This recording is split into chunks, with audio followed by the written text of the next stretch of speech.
ইজাজ তামাল আলিম ওয়াল আবিদু আলা সিরাতি, আলেম এবং আবেদকে ফুলসিরাতের উপরে যখন একত্রিত করা হবে, আল্লাহ নবী বলেন লিল আবিদি আদখুলিল জান্নাহ ওয়া তানআমা বিইবাদিক, যে ইবাদত করেছে আল্লাহ বলবেন হো ইবাদতকারী তুমি জান্নাতের মধ্যে প্রবেশ করো, তোমার ইবাদতের বিনিময়ে আমার নিয়ামত জান্নাতের মধ্যে নাজ নিয়ামত ভোগ করো। সুবহানাল্লাহ বলেন।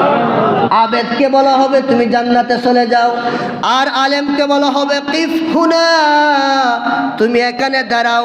ফাশফা লিমান আহবাবতা ফাইন্নাকা লা তাশফাউ লি আহাদিন ইল্লা শুফাআত।